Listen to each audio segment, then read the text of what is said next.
In the remote reaches of the Alaskan Taiga, where snow-capped pines stretch endlessly into the horizon, and the silence is so deep it feels sacred, a little girl hummed softly to herself. 7-year-old Emma Thompson was arranging pine cones on the windowsill of her grandparents' cabin, a modest wooden home nestled far from any town or road, far from noise, far from memory.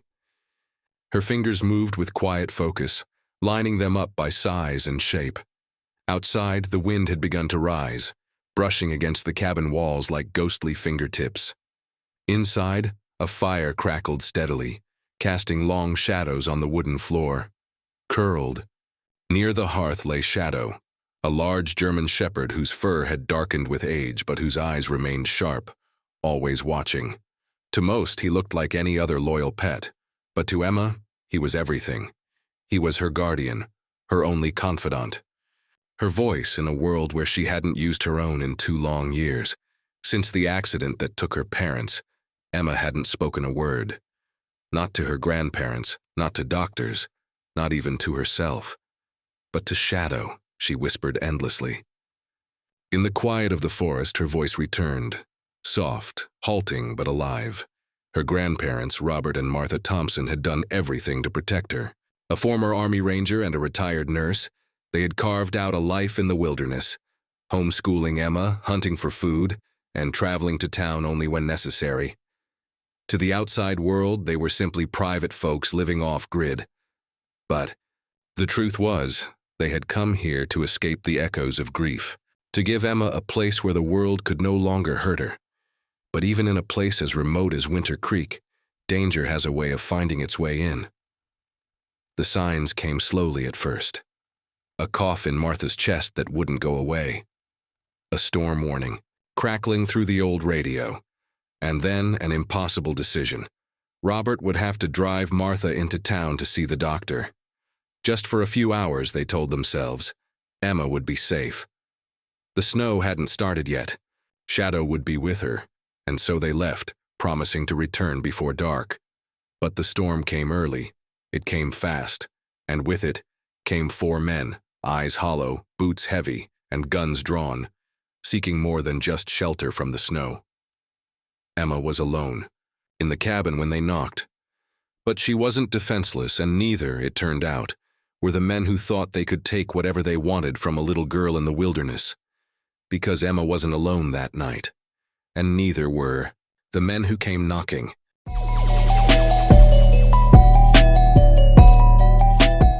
Two years before the storm, Emma Thompson's world ended on an ordinary Wednesday morning. She had been coloring a butterfly in her kindergarten classroom when 2 uniformed officers arrived at the school office. By that evening, she was no longer a child with parents. Her bright, bubbly voice, the one that used to sing songs and chatter endlessly about stars and puppies, fell silent. Not in a scream, not in tears, just gone. Doctors called it selective mutism, a trauma response where the brain shields itself with silence. Her grandparents called it something else, heartbreak.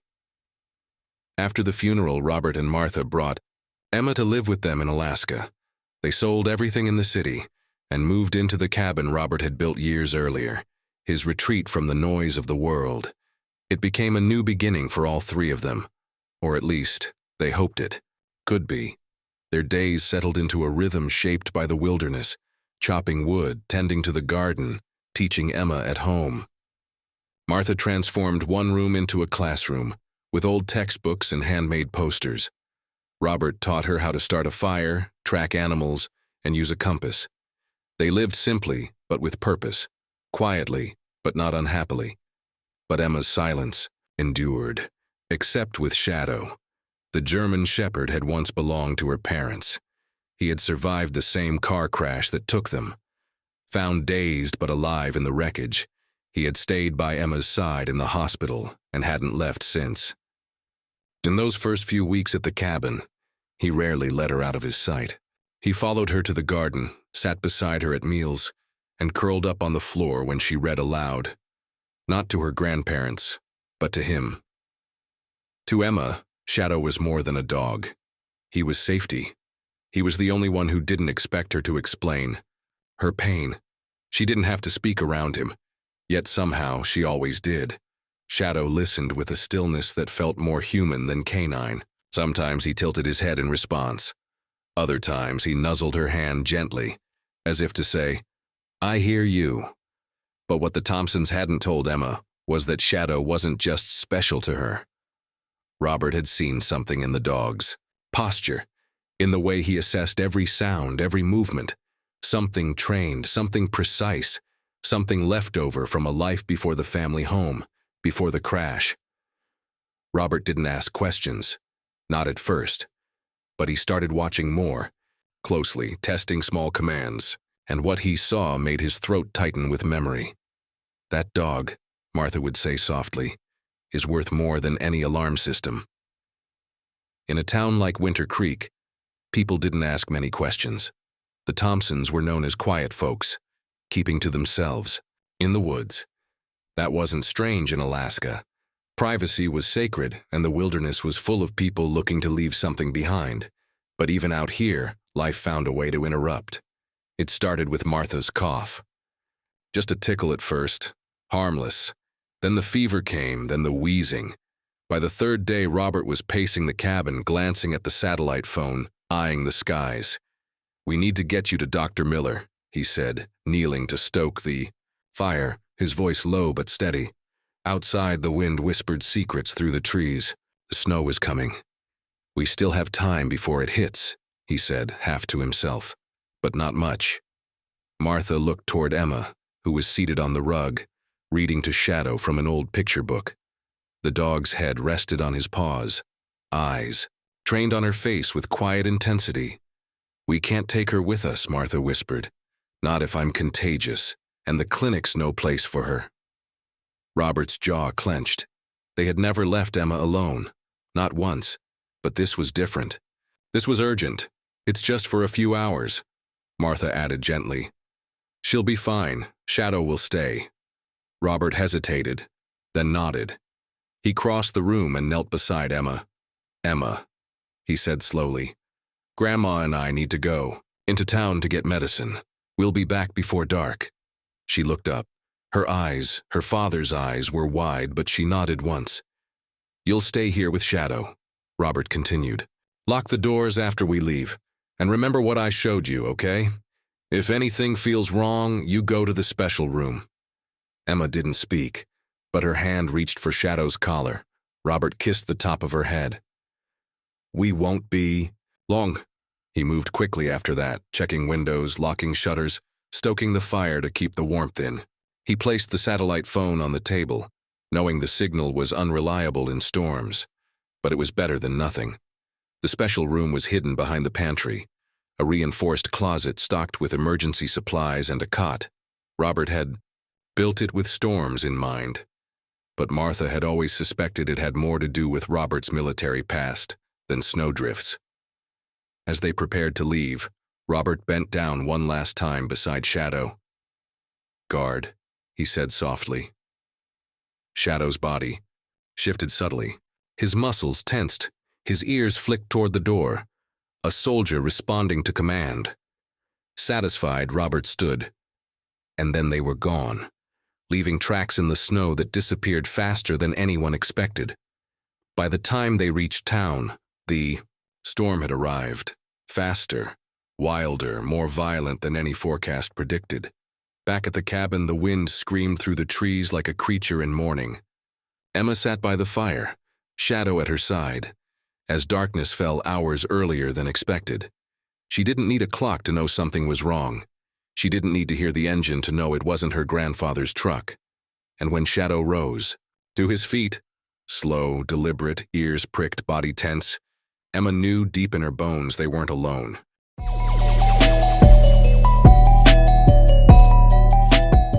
The knock on the cabin door wasn't a knock at all. It was a pounding. A deliberate, heavy thud followed by another. Then voices, muffled by the howling wind but urgent, male, unfamiliar. Emma's heart thundered in her chest.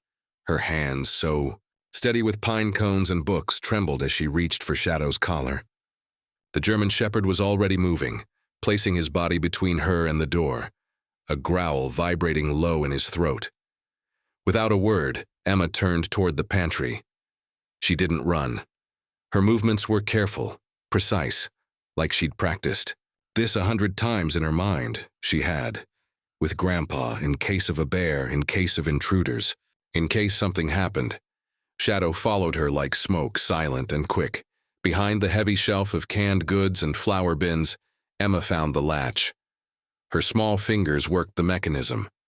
The hidden door swung open, revealing the narrow, reinforced space her grandfather called the storm shelter. Inside, it was dim, lined with shelves of supplies, a cot, and something she hadn't noticed before, a small safe embedded in the concrete wall. Its keypad glowed faintly in the darkness. She didn't know the code.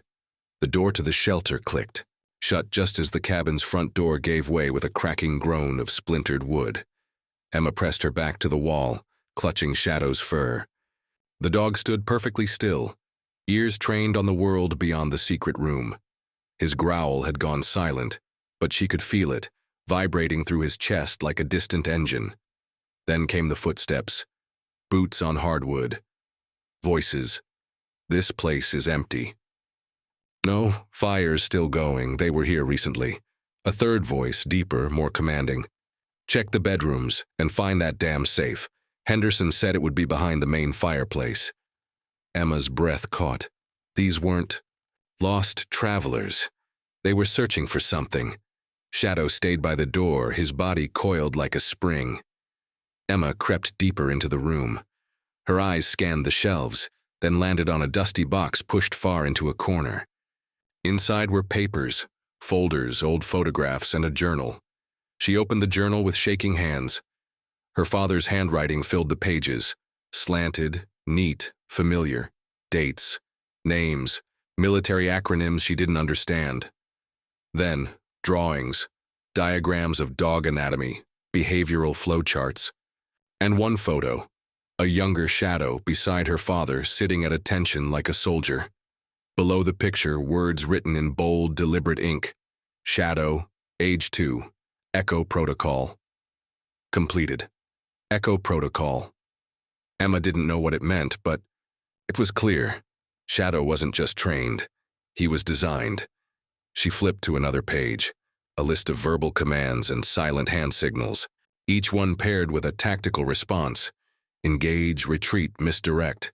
It was like reading a playbook for war. Suddenly, laughter from the cabin. A voice mocking. Look at this. Kids' drawings all over the fridge. Somebody's been playing. You house. Focus, snapped the deep voice. Find the safe. The evidence has to be here. Evidence. Emma turned to the safe again. It was bolted into the wall. She didn't know the code, but she now understood what it protected. Behind her, Shadow moved. A single low growl, not threat but warning. Footsteps, approaching the pantry. Something's off about this wall, a voice muttered. It's thicker than it should be. Emma froze. A soft metallic click followed. The gun. Shadow pressed forward, placing himself between Emma and the door. His posture shifted again. No longer just alert, but ready. He'd only looked like this once before, during a training drill when Grandpa had tested how he'd respond to an intruder. He had passed with terrifying precision. The pantry door creaked, then swung open, and in that instant Shadow became a blur of fur and fury. He lunged through the narrow opening with explosive force. A scream rang out, cut short as 70 pounds of muscle collided with the first intruder. The man's weapon discharged, a shot tearing harmlessly into the ceiling as dog and man tumbled to the floor. Jesus, what the— There's a dog! Emma grabbed the satellite phone from the emergency kit, her fingers trembling. Her mind flashed back to Grandpa's voice. 3 presses.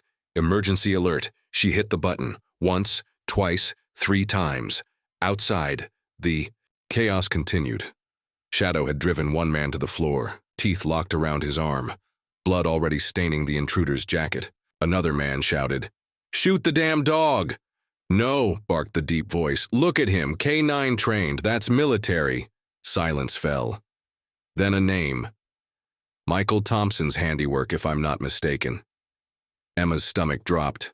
Her father, They knew him. They knew who her father was and who Shadow really is.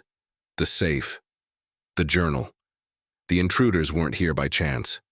They were here for what her father had left behind, and they were willing to kill for it. Shadow changed tactics, retreating into the main room, barking furiously toward the back door. "He's trying to draw us out," one man yelled. "It's a misdirection," the leader, James, growled. "That dog's trained better than half my men ever were." In the brief moment of distraction, Shadow returned, slipping back into the pantry and nudging the secret door closed with his nose. The latch clicked. Darkness swallowed them. Then, after 3 heartbeats of terror, the emergency lamp flickered to life, casting a soft amber glow through the small room. Emma sat motionless, her father's journal in her lap, Shadow beside her, his breathing steady, his eyes fixed on the sealed. The door outside, power to the cabin shut down. Moments later, the generator kicked in, humming faintly beneath the floor. Emma stared at the journal, at the photograph, at the diagram labeled Advanced Evasion Phase 3. She wasn't just hiding from thieves, she was in the middle of something much bigger, something dangerous. Shadow shifted beside her, tail twitching, alert. Emma opened to the next page, a whistle, ultrasonic. 1 blast for standby, 2 short, 1 long for distress. She looked to the pack. There, tucked in the bottom, a small silver whistle, just like the one Grandpa used during Shadow's training. Another crash outside shook the room. They were dismantling the cabin, looking for the safe, but they'd never find it, because her father had hidden the evidence not just behind concrete, walls, but behind loyalty, behind training, behind love, and that meant Shadow was the key. Emma wiped a tear from her cheek, raised the whistle, and prepared to fight.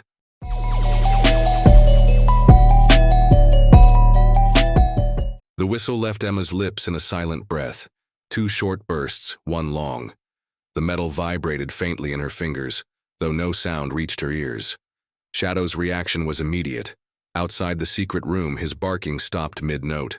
The air thickened with silence as though the cabin itself held its breath.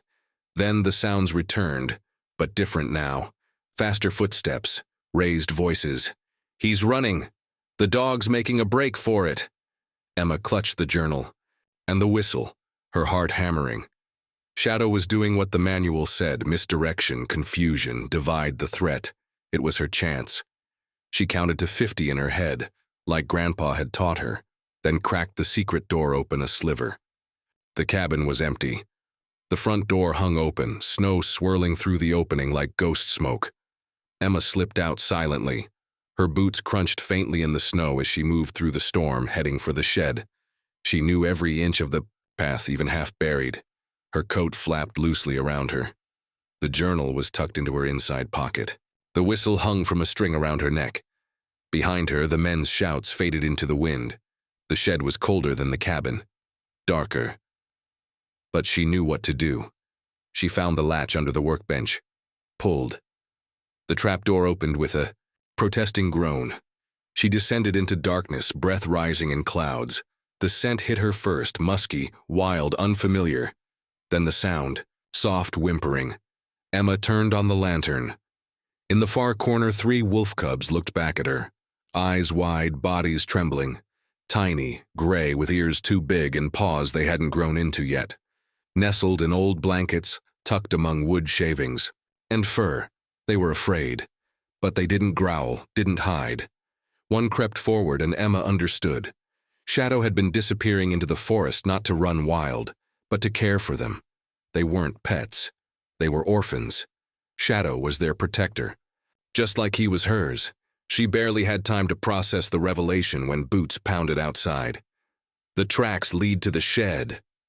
"She's in there, check it." Emma doused the lantern, crawled to the cubs, pressed herself against the wall. Above her, the shed door opened. Wind whooshed in. Snow spiraled. Footsteps, floorboards creaking above her. She's close. She has the evidence. "They're not going to wait long," Emma whispered to the cubs, voice barely audible. "But help is coming. Shadow will come."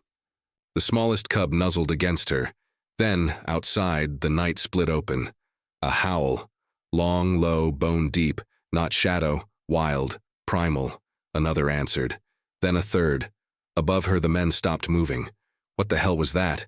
Wolves. Full pack. Close. Impossible. Wolves don't hunt in storms. They did tonight because Shadow had called them. The shed door shuddered. Something heavy struck it from outside. Claws scraped against the wood. Emma gripped the whistle. Then, a crash. The door burst open. Snow and fur exploded into the space. Shadow leapt first, a blur of black and tan, taking one man off his feet. The second didn't have time to scream. A large gray wolf followed, eyes glowing gold in the lamplight, mouth bared in a snarl. Gunfire exploded. Emma flinched. The cubs yelped and buried themselves beneath the blankets. Shadow twisted midair, avoiding a shot, then lunged again. One man, Victor, screamed as his weapon skittered away. Another, Derek, was thrown into the wall by the wolf's charge. Only James remained on his feet. He moved differently, controlled, military. He raised his weapon slowly. And that's when Emma did something she hadn't done in 2 years. She shouted, "No!" Her voice, raw, cracked but real, rang out through the shed. James hesitated. His eyes snapped to the floorboards. His foot shifted, directly over the trap door. He pulled it open. Emma stared up at him. He stared back. Recognition hit. "You're Michael's daughter," he said, almost gently. Of course. He reached for her, but Shadow was faster. He hit James mid-chest, driving him into the root cellar. The cubs scattered. Emma backed into the shadows. Man and dog wrestled in the dirt. Emma saw James reach for something. His gun. She grabbed the emergency flare. Grandpa had shown her how to use it. She struck it. Light bloomed red and violent. James flinched. "Shadow, guard." Emma shouted. The dog stood between them, hackles raised, teeth bared. James rose slowly. "You're brave," he said. But outnumbered. Emma's eyes flicked to the floor above. "Victor." "Derek," she called. "He killed my parents." Silence. Then, retreating. Footsteps. James's face changed. "They'll die out there without me. Like my mom and dad?" James laughed bitterly. "Your father got soft, wanted to expose the operation, couldn't see the bigger picture." He lunged again. Shadow met him head on. The mother wolf dropped in from above, snarling. Chaos. Emma pressed. Against the wall, flare still burning. "You killed them," she whispered. "You murdered them." James didn't deny it. He had the evidence. He was going to testify. He grabbed for the journal on Emma's coat. But then, outside, the steady thrum of engines, snowmobiles, flashlights, voices. Sheriff S. Department. Thompson property. The final distraction. Shadow drove James back into the wall, his head struck wood. He slumped, dazed. Emma scrambled up the ladder. "Help!" she screamed. "We're down here." Ranger Wilson's face appeared at the trapdoor. He pulled her up, wrapping her in his coat. Behind her, deputies flooded the shed. Shadow emerged last, limping, bloody, but tail high. Behind him, the mother wolf and her cubs slipped into the night. Free, unseen, unharmed, and Emma had found her voice again.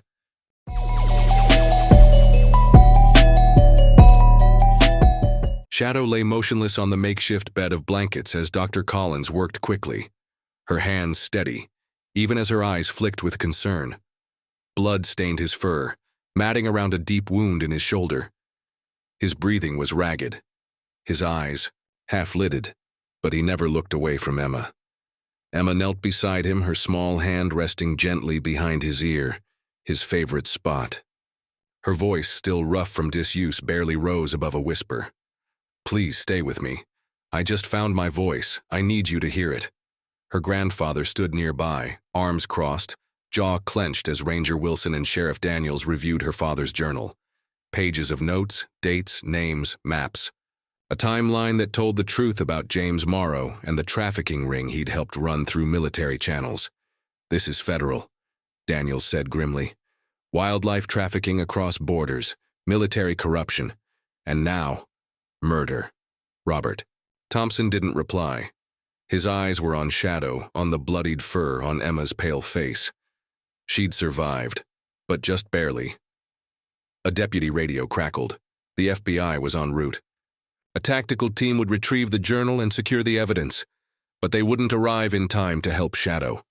"We need to move him now," Dr. Collins said, wrapping another bandage. "But he's not stable. The nearest trauma vet is in Anchorage. We can't wait for the weather to clear," Robert growled. "There has to be another way." "There might be," Ranger Wilson said suddenly, taking the radio. "Ask if the FBI team has a K-9 medic." The minutes that followed were the longest Emma had ever known. Shadow's breathing slowed. His pulse dropped.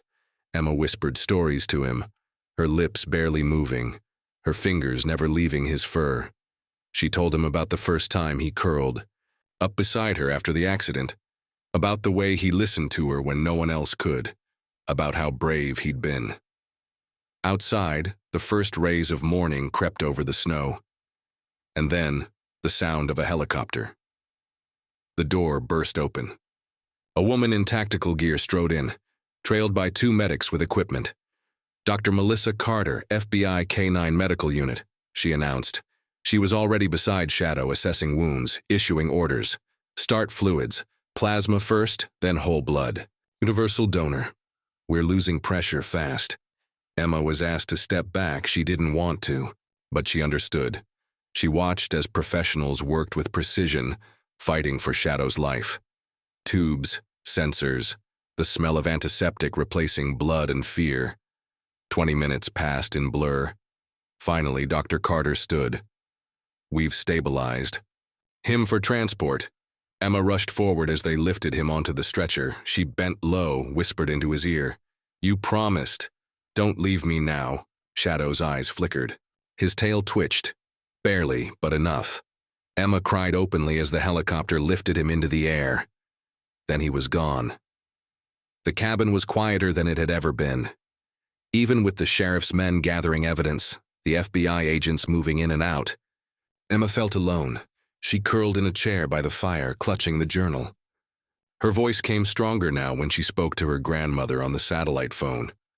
"Shadow protected me. He remembered everything Dad taught him." Martha wept on the other end. "You're so brave, sweetheart." Emma didn't feel brave. She felt broken. Dr. Collins knelt beside her. "You didn't fail him," she said gently, as if reading the guilt in Emma's eyes. "He did what he was born to do. You gave him purpose. He chose you." That night she fell asleep by the fire with Shadow's collar in her hand. The next day brought news. Shadow had survived surgery. He would need weeks of recovery, but he would live. Emma cried again, but this time from relief, and the news kept coming. James Morrow was in custody. The FBI, using her father's journal, had dismantled the smuggling network. Dozens of arrests, endangered animals rescued, government officials indicted. But for Emma, the real story was in the safe, a code only she had guessed, her birthday, and Shadow's. Inside, she'd found a sealed letter from her father, in his handwriting. "If you're reading this, it means I didn't make it." He wrote of the danger, of what he uncovered, of the people he couldn't trust. He wrote of Shadow, how he had trained him not just as a soldier, but as a protector. He wrote of Emma, his pride, his heart. "Courage isn't the absence of fear," he wrote. "It's what you do in spite of it." She kept the letter beside her bed.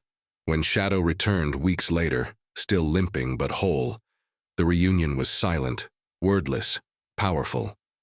He found her in the yard, curled in the snow under their favorite tree. He limped over and collapsed beside her. She didn't speak. She didn't need to. They lay there for hours. The government awarded Shadow the K-9 Medal of Courage. FBI agent Torres delivered it in person, along with an offer. "We're rebuilding your father's program," she said. "Pairing retired military dogs with wildlife protection teams. We want to name it after him. The Thompson Wildlife Protection Initiative." Emma's grandparents accepted. Emma said nothing until Torres offered a final request. "We'd like Shadow to serve as the program's ambassador, and if you'd like to help, we'd welcome you both." That night, Emma sat beside Shadow on the porch. Stars sparkled overhead. The mountains glowed faintly in the moonlight. "We could do it," she whispered. "You and me, teach the new dogs, help the cubs." Shadow thumped his tail once. They would stay, in the cabin, in the wilderness. But now, with a mission, they had faced darkness together. Now, they would carry light.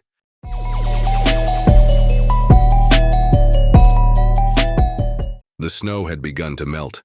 Patches of brown earth peeked through the blanket of white, as if the forest itself was slowly exhaling. Spring in the Alaskan wilderness didn't come with fireworks, but with quiet victories. A patch of moss here, the drip of melting ice from a pine bough, the soft rustle of animals returning to life. Inside the cabin, Emma sat by the window, a pencil in hand, drawing in a sketchbook.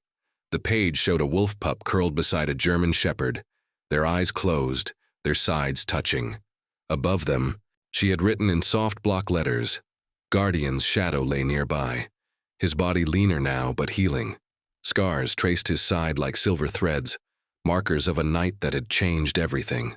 His ears still twitched at distant sounds. His eyes followed Emma wherever she went, but his resting posture had softened.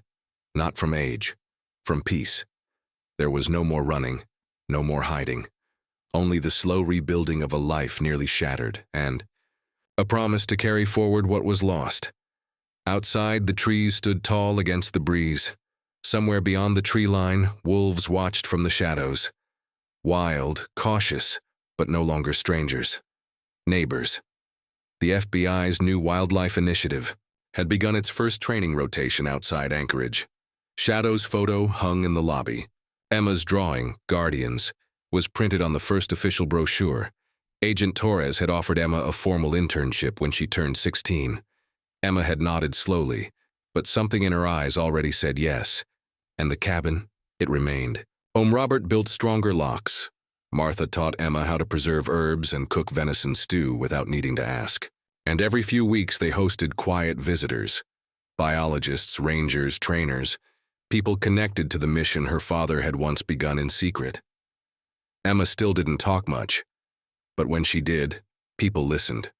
Her words, once locked behind, grief now held the power of clarity.